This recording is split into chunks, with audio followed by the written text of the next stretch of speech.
Hello, and welcome back to the Thursday Night Kissaten podcast. Thursday Night Kissaten is a podcast that we talk about Japanese TV shows, movies, books, and other pop cultures. We update weekly every Thursday night around 5 p.m. This podcast is written and hosted by me, Cordelia.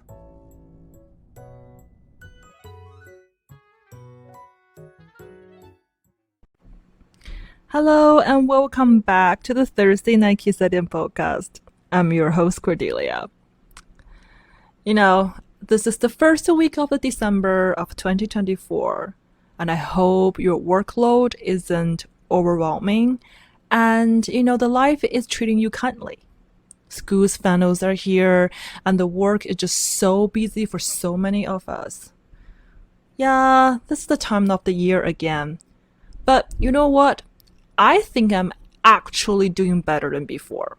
Way much better, as I'm actually recording this episode during the finals time that I did not have a break for the finals assignment. I think I'm doing better. And you know what? I'm just excited for what's to come. Because we're going to be diving into some Asadora and also Taiga dramas in the coming up episodes. So I thought it would be a perfect time to spend this month, giving my audience some introductions to those classic NHK TV series.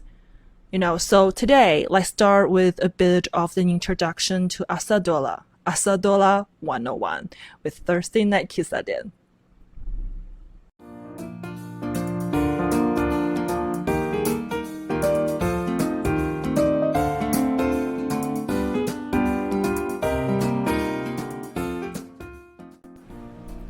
So, Asadora, or morning drama, dorama, is a long-running series format on NHK. These are 15-minute episodes podcast each morning and repeat at the lunchtime from Monday to Friday. And the first Asadora aired in 1961. Was back then when the black and white TV was still a thing, and the TV show was called Daughter and Me, Musume to Watashi. And since then, the format has become an initial part of Japanese families' mourning. Over the years, there have been more than 100 Asadora series, and each telling a unique and really heartwarming stories that reflects the different aspects of Japanese society, the history, the culture, the local culture, and all the historical events that have been went through. These stories usually start or focus on a female protagonist, often showing kids her growth, challenges, and success. There are a reflection of the spirit of preservation embodying the ideas of Gambaru Gamma, or doing one's best endorsement, which is the core values in the Japanese culture. The heroines of the Asadoras are typically ordinary women and facing extraordinary historical events, circumstances, and going through their own journeys of their life. We always see the depictions of Japan's repeat modernizations, shifting cultures, norms, and the struggles and the victories of almost everyday's life.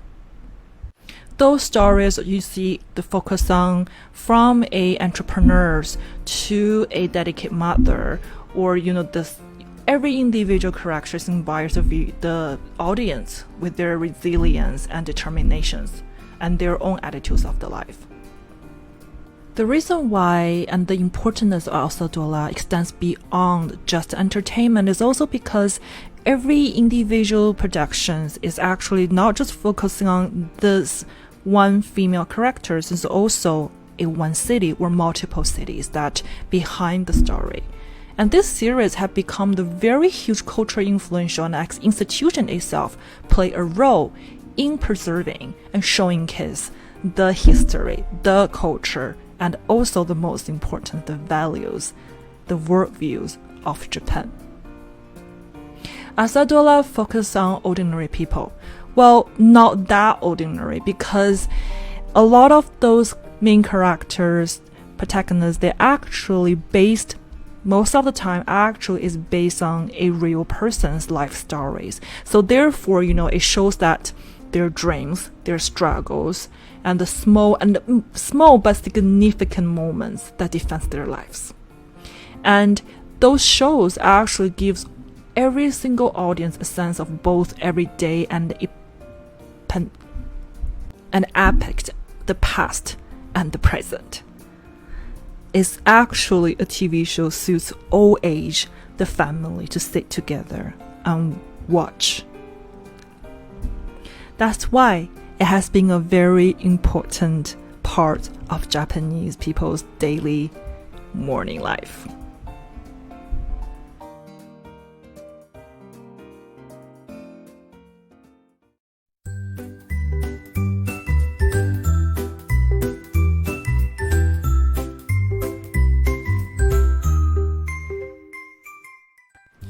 So before we dive into more, I want to talk a little bit about my personal experience with Asadora. So my first Asadora, or at least the first one that I really remembered, is Suzuran, which is aired from April to October of 1999. The story is set during the final years of the Taisho era, and following a heroine abandoned at a train station in Hokkaido's, I think that was the Rumi area. So she is then raised by the station manager, and Suzuran captured, this last several years of Taisho era and the period known for its culture, refreshing, flourishing, and modernism efforts. With that time, the train station, railway building was huge in Japan, also mining. And then with her own lives and the people around her, and her marriage, her kids, is also being part of the Japanese history and how they got into the war and everything that after the war and their life going into 1999, 2000 years era. The heroine's journey reflects both personal growth and the border of changes happening in Japan during that time, obviously, and from the industrial booms and to the challenge of face the rural communities, and all those things that what developing means to an individual and what is the huge historical events to an individual, especially a female's life. I remember watching Suzuran as a child and sitting in the living room without my family that time, because I was always alone, I remembered. And that's why I think I watched so much TV, to be honest. But it was one of those theories that left a very lasting impressions on me.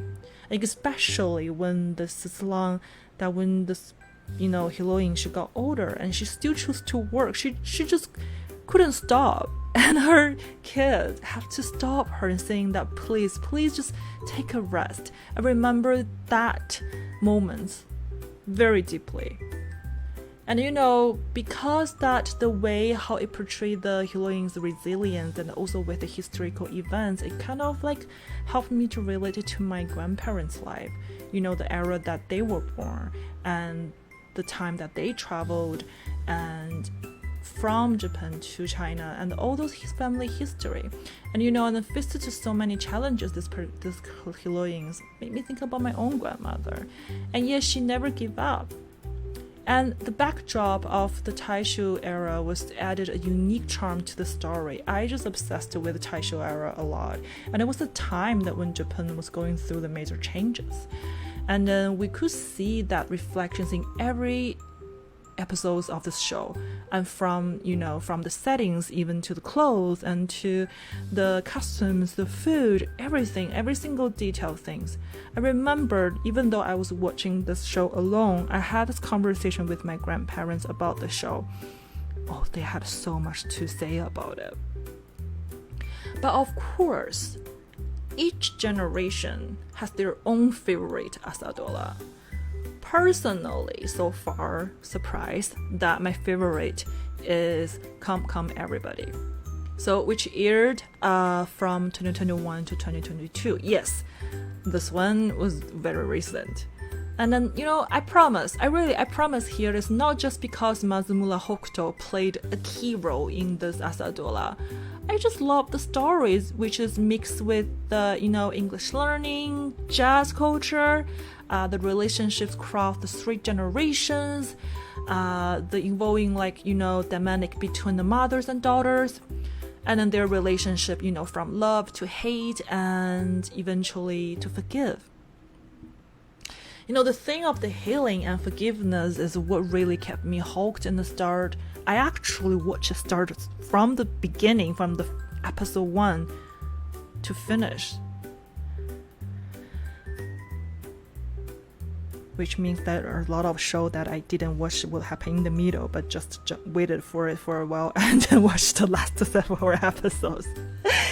So, the Come Come Everybody is unique. That is the spans of the 3 generations of women especially, and then each representing a different era of Japan's history, pre-war, post-war, and the modern Heisei era.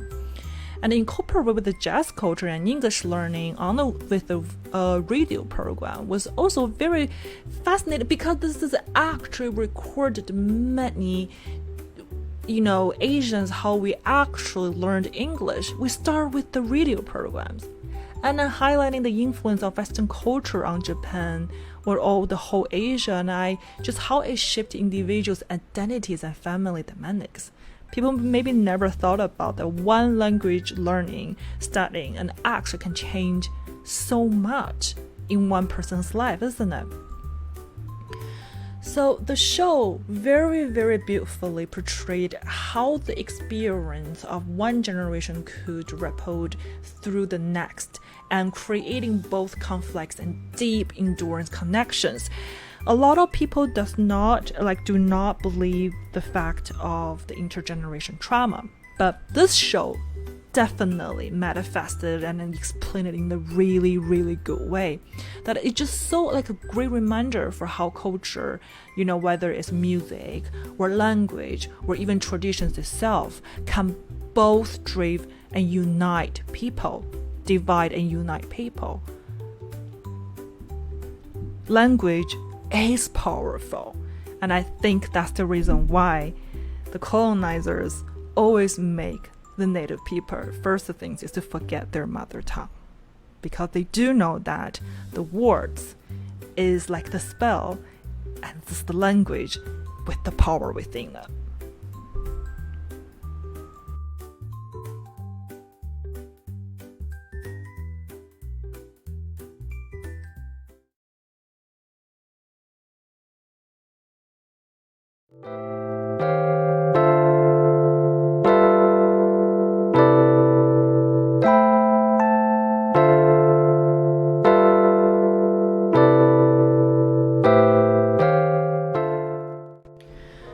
As I just said, every individual generation, they have their favorite Asadora. For my parents' generation, their favorite was, of course, Oshin, which is aired from March 1983 to 1984. Oshin was a huge deal. My dad once told me that when Oshin was aired, the streets could be empty because everyone stayed home to watch it. It left a massive cultural impact, not just Japan but across all of the East Asia. Oshin is one of the most iconic Asadora theory, and telling the story of a young girl named Oshin who endures endures this tremendous poverty, hardship, and yet never loses her spirit. The show resonated deeply with the audience because it's the manifestation of this, extremely hard life in rural Japan during early 20th centuries, and including the theme of sacrifice, preservation, and endorsement, and also hope. The culture significance of Oshin cannot be overstated. It was more than just a TV show. I remember during my parents' conversation sometimes, when I was young, my dad would say something like, stop, we shouldn't complain about our life too much because we're way much luckier than Oshin. But that's how big this even shows in the child education, in the family's daily conversations because of the show. And it was more than, that's why it's not just a TV show. The Oshin story was so powerful that inspired millions of people across Asia and even got adapted into films and translated into various different languages.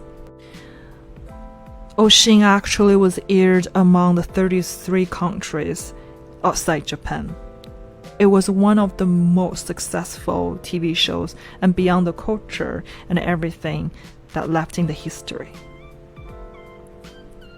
It is often said that Oshin embodies the spirit of Japan. See how important the show is. The ability of Japan, the value of Japan is the ability to endure the hardship and come out stronger. The impact of Oshin extends far beyond the screen. Again, it's because this influence not just the pop culture, but also the social norm. As what I just shared, conversation showed up in our daily life. And it's highlighted importance of the value of family, a person, and the sacrifice made especially by females. Of course, there are some very special Asadora was aired in the history. For example, in 2014, the Asadora Masang, they used the first ever non-Japanese actress to play the main characters. And if I did not remember it wrong, in 2020, the Asadora Il was the first ever male main characters became the focus, the protagonist of the Asadora. It was the first time in history.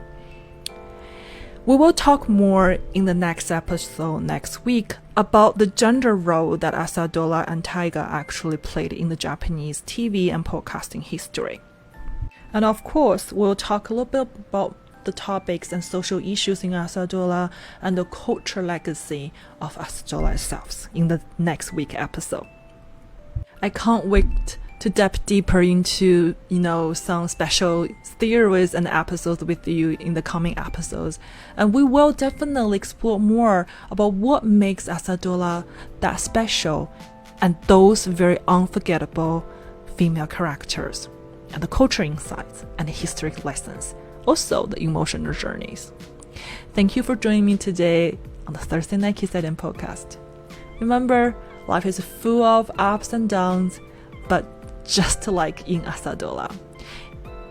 Just use my dad was said, when the life is hard, please go watch Oshin, and it will be so inspiring and to encourage you to face the problem and to solve them.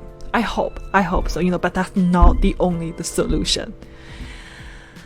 Until next time, stay warm, stay safe, and keep your hearts open to the new stories.